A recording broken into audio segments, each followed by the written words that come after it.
تبلیغ میں نہ جاؤ، بلا وجہ بغض رکھ کے اپنی عاقبت خراب نہ کرو، میرا مشورہ مانیں۔ آپ کو چڑ ہے نہ جائے، کوئی زبردستی تو نہیں ہے نا، لیکن تبلیغ انبیاء کا کام ہے۔ تمام انبیاء کیوں آئے؟ تبلیغ کے لیے۔ ایمان کی شرط کیا ہے؟ تواصوا بالحق و تواصوا بالصبر، ایک دوسرے کو حق کی نصیحت کریں اور صبر کی نصیحت کریں، یہ تو قرآن کا حکم ہے۔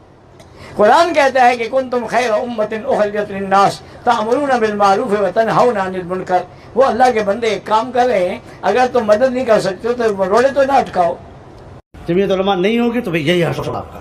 کیا طاقت ہے؟ میری طاقت اسلحہ نہیں ہے، میری طاقت ڈنڈا نہیں ہے، میری طاقت سیاسی قوت ہے، میری طاقت پارلیمانی قوت ہے، میری طاقت ووٹ کی قوت ہے۔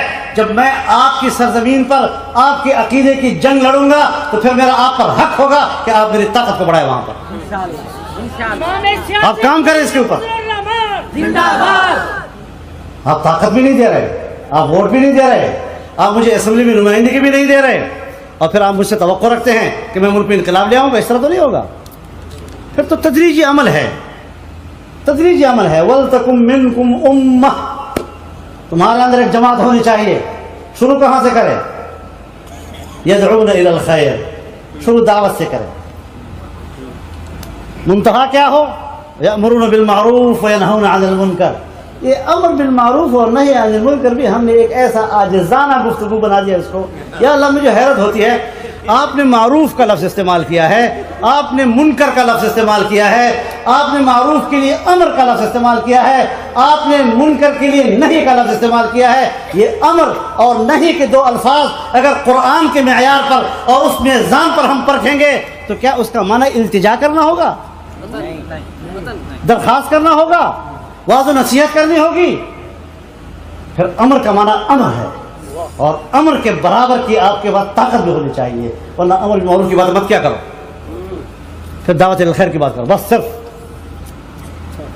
پھر دعوت کے مرحلے میں ساری زندگی گزارو، آگے مت بڑھو کہ آپ امر بالمعروف کے بھی قابل ہو جائیں اور نہی عن المنکر کے بھی قابل ہو جائیں۔ پھر وہ طاقت استعمال کرنی ہے، تو اس طاقت پہ آنا ہوگا۔ من رأى منکم منکرا فلیغیرہ بیدہ، تو یدہ کی طاقت تو ہو آپ کے اندر۔ وَإِن لَّمْ يَسْتَطِعْ فَبِلِسَانِهِ، یہ ہے دعوت کا مرحلہ۔ اور آخری مرحلہ دل سے برا ماننا، جاؤ باہر سے ادھر سائڈ میں بیٹھ جاؤ، بس دل سے برا مان رہے ہو، مشکل سے ایمان بچا رہے ہیں۔ تو بنیاد آپ کی بڑھتی ہے دعوت سے، اور دعوت کے اصول آپ کو شریعت اللہ نے خود بتلا دیے کہ ادع الی سبیل ربک بالحکمہ والموعظۃ الحسنہ وجادلہم باللتی ہی احسن۔ دانائی کے ساتھ لوگوں کو بلاؤ، حکمت عملی بناؤ، اسٹریٹجی بناؤ، کس طرح آپ اپنے پروگرام کی طرف لوگوں کو اٹریکٹ کر سکتے ہیں، متوجہ کر سکتے ہیں۔ شائستہ انداز گفتگو ہو، دلیل کی بنیاد پر بات کرو، ڈنڈے اور بندوق کی بنیاد پر مسئلے حل نہیں کر سکتی۔